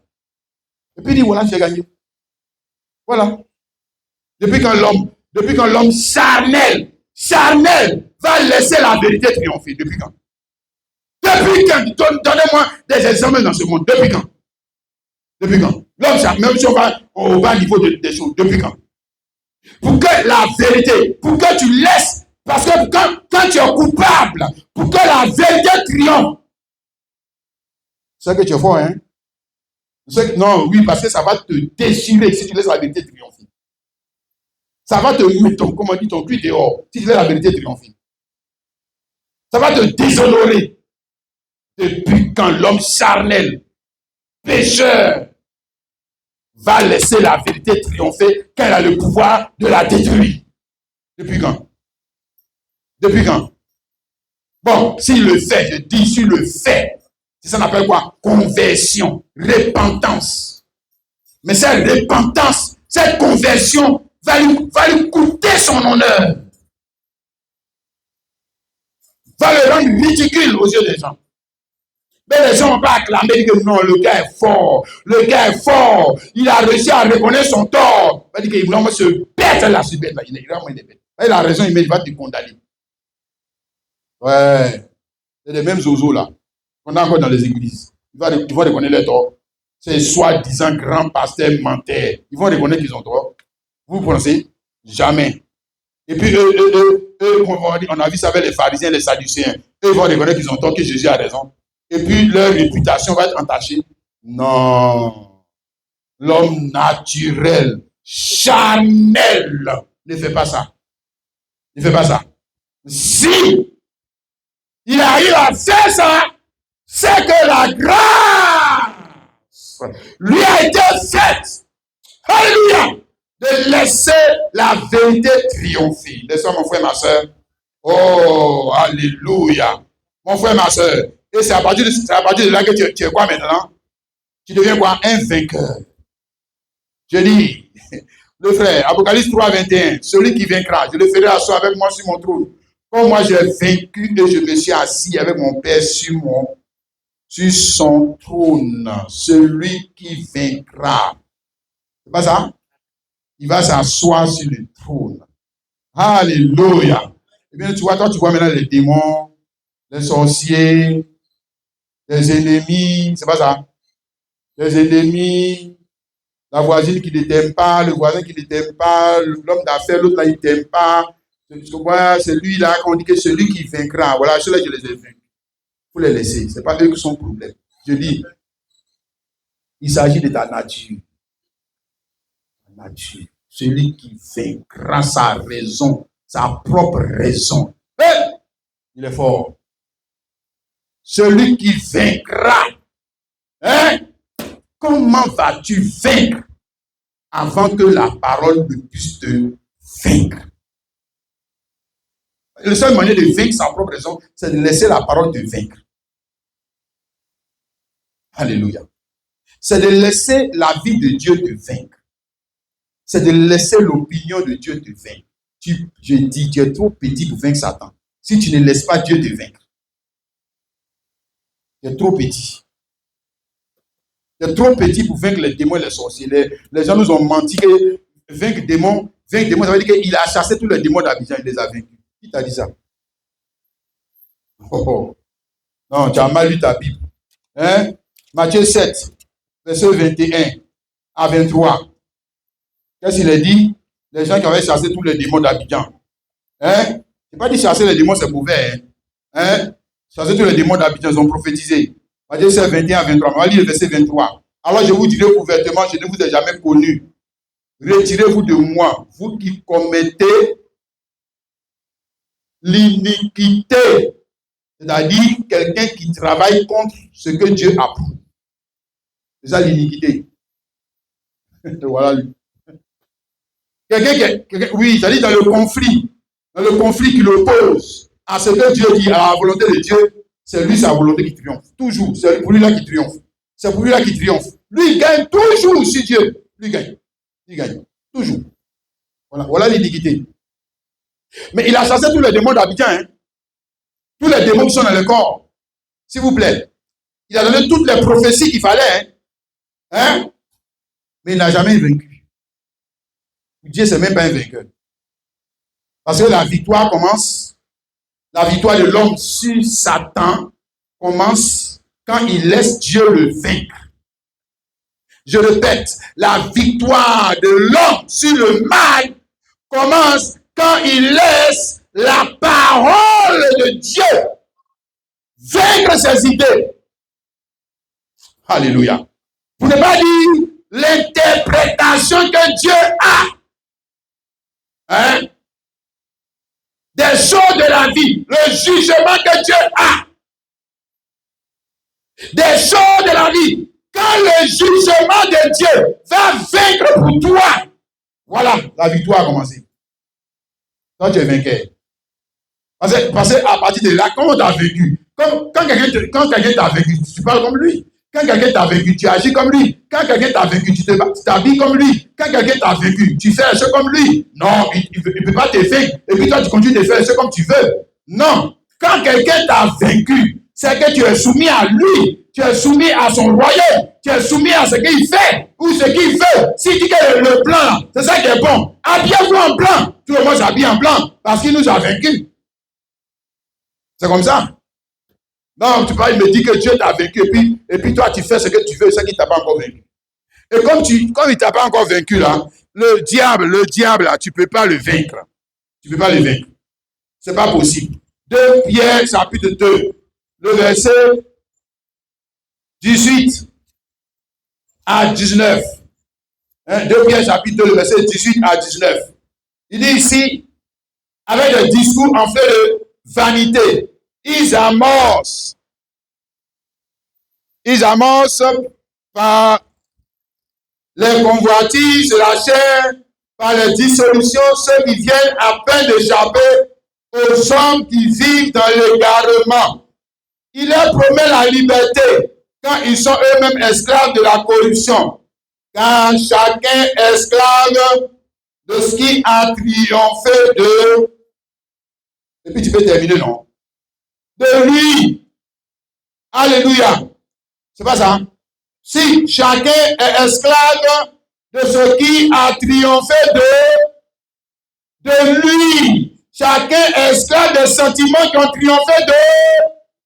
Chacun est esclave des avis qui ont triomphé d'eux.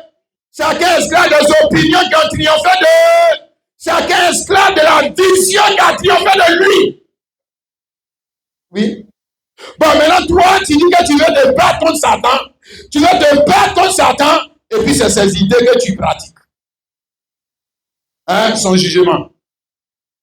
Hein, regarde ça. Regarde-toi. On t'a menti.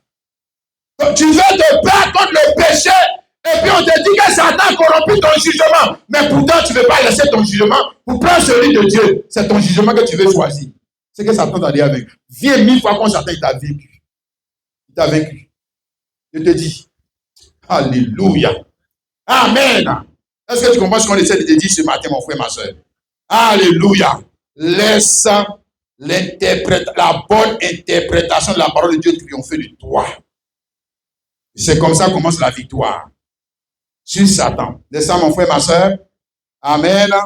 Maintenant, comme je te dis, quand tu vas laisser ces paroles triompher de toi, c'est-à-dire quand tu vas changer d'avis, changer d'opinion, sur les choses de la vie, change d'avis. Sur le mariage, change d'avis. Sur l'habillement, change d'avis. Sur le sexe, change d'avis. Laisse pour toi, prends pour Dieu. Quand tu vas changer d'avis, alors voici ce qui doit t'arriver. Si tu as vraiment changé d'avis, voici ce qui doit t'arriver. Hein? Les autres là, les autres que tu as laissés, les autres comme qui tu réfléchissais autrefois là, en temps normal, il doit commencer à se moquer de toi. Oui. Je sais que tu ne vas pas changer d'avis. Arrête de me mentir, de te mentir toi-même. Je dis, si tu as changé d'avis, on a lu ici, Jean 18, le verset 12, elle rit en elle en disant, maintenant que je suis vieille, aurais-je encore des désirs, mon Seigneur est vieux. Elle s'est moquée de Dieu, non? D'accord. Qu'elle a changé d'avis. Regarde ce qui va lui arriver. Elle-même.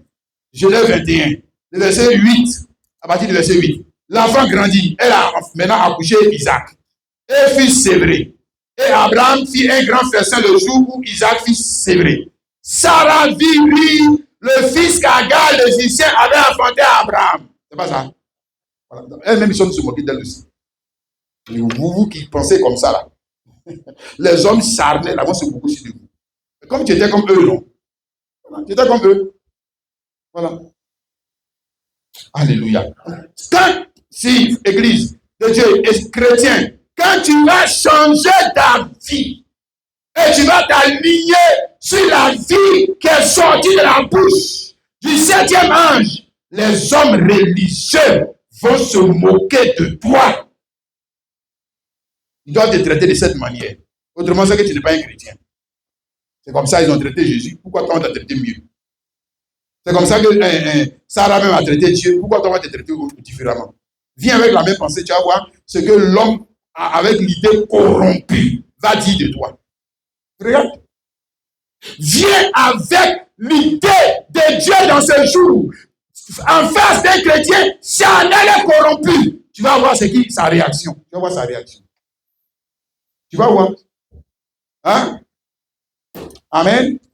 Mais s'il ne se moque pas de toi, je dis, s'il t'acclame, s'il t'approuve, c'est parce que tu as le même jugement qu'eux. C'est parce que tu as les mêmes opinions qu'eux. C'est parce que tu as la même manière de parler qu'eux. Ton langage ne les choque pas. Ton langage ne les dérange pas. Parce que tu es un menteur. La chose qui dérange, c'est la vérité. C'est la vérité qui dérange. C'est parce que tu es un menteur. Pour ne pas dire tu as honte de subir le même traitement que Jésus-Christ. C'est pour ça que personne ne te voit comme le diable dans le jour. Hein? On va lire ceci et puis terminer. Romains 8, pardon, je dis Romains 8. Marc 8, le verset 38. Car quiconque aura honte de moi et de mes paroles au milieu de cette génération adultère et pécheresse. Le Fils de l'homme aussi, le Fils de l'homme aura aussi honte de lui quand il viendra dans la gloire de son Père avec ses saints anges. Tu es d'accord avec ça, mon frère, ma soeur? Alléluia. Quiconque aura honte de moi et de mes paroles. Au milieu de cette génération, comment? Adultère. Mais adultère, là, est-ce qu'ils ont tous trompé les femmes? Ils sont tous mariés. Mais adultère, c'est pour les mariés? Non. On ne parle pas de l'adultère physique. On ne parle pas de l'adultère contre quoi? La parole. Ils n'ont pas dit qu'ils sont église. Mais pourquoi ils acceptent la sémence humaine? Tu n'as pas dit que tu es chrétien. Pourquoi tu acceptes le raisonnement des hommes? C'est adultère. C'est adultère. Voilà. On ne t'a pas bien défini l'adultère. Et qu'un jour, on aura l'occasion de parler bien de ça. On ne t'a pas bien défini l'adultère. Selon la vérité. La vérité. Adultère, là, ce n'est pas seulement je suis marié et puis je vais sortir avec la femme de quelqu'un. Ou bien je vais sortir avec une autre femme. Ce n'est pas ça seulement. L'Église est mariée à Christ. En temps normal, l'Église doit faire entendre la vie ou les opinions de Christ. Maintenant, quand l'Église fait entendre le même avis que le monde, elle est quoi? Adultère. Adultère ne rentre pas au ciel. Ce n'est pas possible. Que Dieu nous aide. Alléluia. Et que sa grâce demeure constamment avec nous. Amen. Surtout en ce temps de la fin, frères et sœurs, les soirs, surtout en ce temps de la fin où la grâce est appelée disgrâce, où la grâce est appelée mensonge, et où le mensonge est appelé vérité. Parce que notre raisonnement est tellement mélangé par le démon qu'on ne sait même plus faire la différence entre la vérité et le mensonge. Alléluia. Nous allons arrêter là. Amen. Alors on va chanter ce chant.